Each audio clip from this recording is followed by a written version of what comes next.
On a time, there lived a man called George. He was a Danfo bus driver. George never believed in hearsays. He overlooked everything that happens around him. He was married to a young lady called Florence with 2 kids, Carla and Carol. Their mother sold foodstuffs on the street. Florence never stayed a day without fighting her husband. She was a demanding type. "Leave me alone. Leave me alone, you Jezebel," George shouted one night. "I am no Jezebel, right?"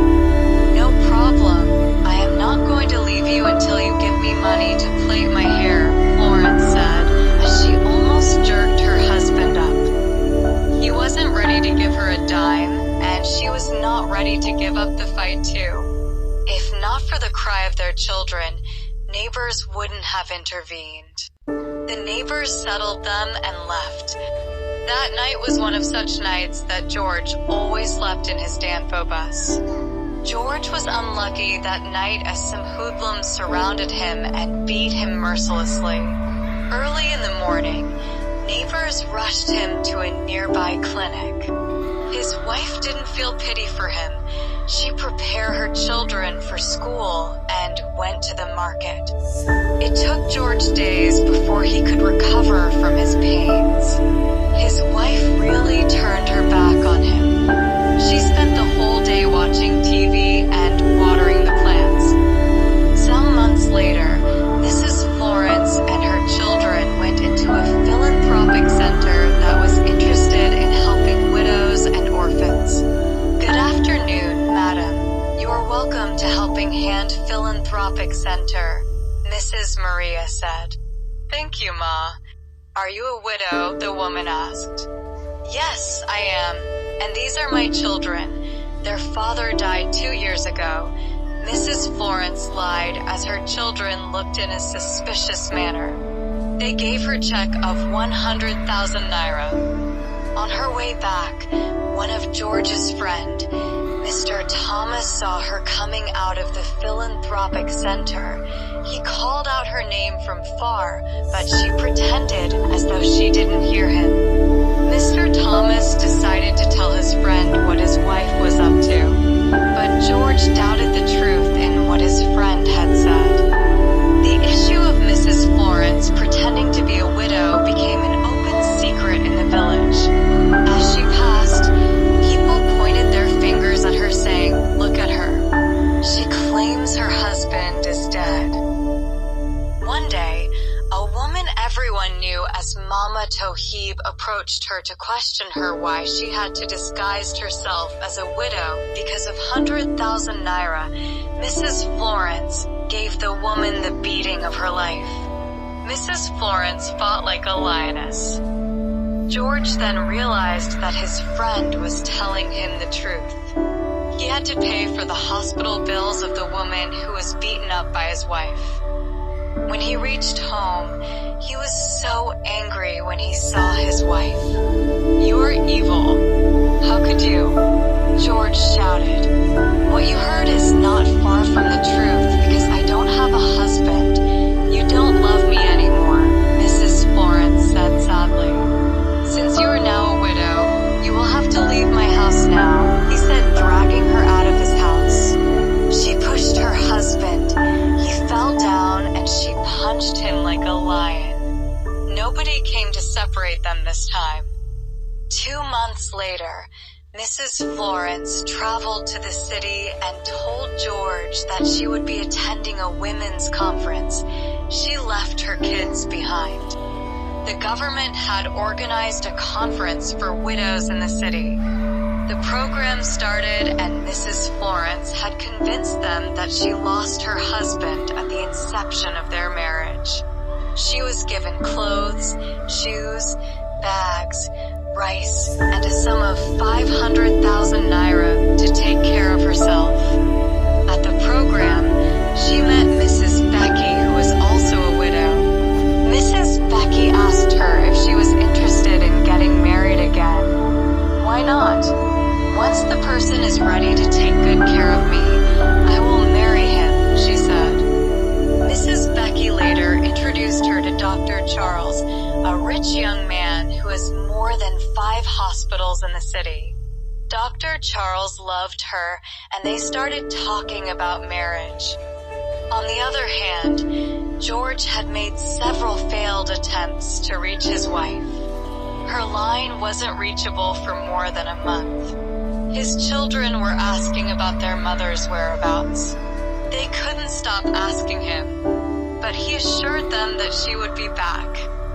In the city, Dr. Charles and Mrs. Florence were preparing for their marriage ceremony. Dr. Charles asked her about her parents, but she said they were living in the village and there was no need for them to involve them in their marriage.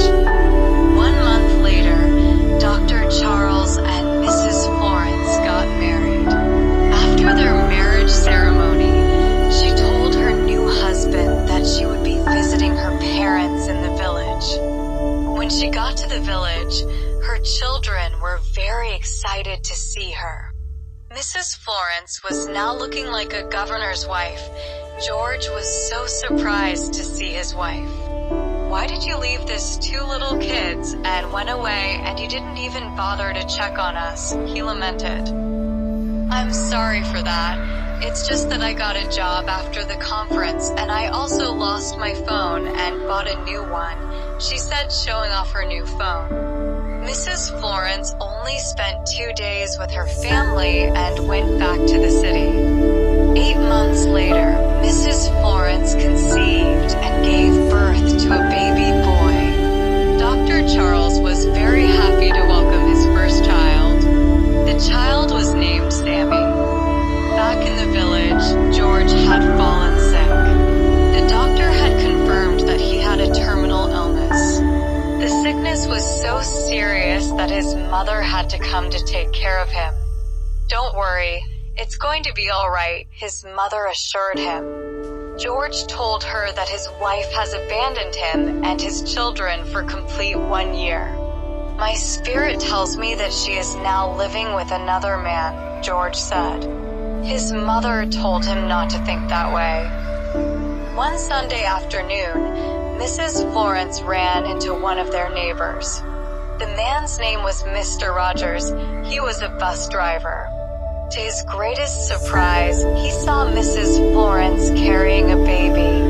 George's wife, "What are you doing here? You left your husband in the village to this place? You are even married with a kid?" The man said, "I don't understand what you are saying. I am not George's wife. I'm Charles's wife. Please take corrections and steer clear from my way before I call the police now," she threatened. "Go ahead and call the police," the man said as he brought his phone and took a picture of her and left. "Oh my God, I'm doomed. What do I do now?" she thought. When Mr. Rogers got to the village, he broke the news to George, who was taken aback. "Are you sure of what you just said?" he asked. "Yes, I'm very sure. Here's her picture."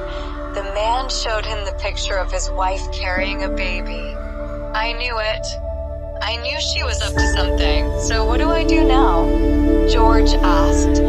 "Let's go to the city and trace the man's house first," the man suggested. The following day, Mr. Rogers, George, and his children traveled to the city. They went to the exact point where he met her. Coincidentally, they saw Mrs. Florence as she was coming with a handsome young man. The man was carrying the baby she was carrying the other day. Immediately, her children saw her. They ran to hug her. "What are they doing here?" she asked herself. It was when she saw George and his friend that she became scared. "Oh no, my dead husband," she shouted. "What you mean, that man?" Charles asked. "Yes, he's my dead husband." "Oh, is that what you told him?"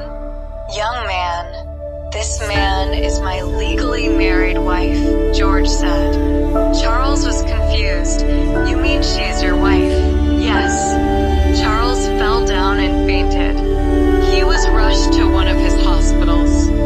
Mrs. Florence quickly flashed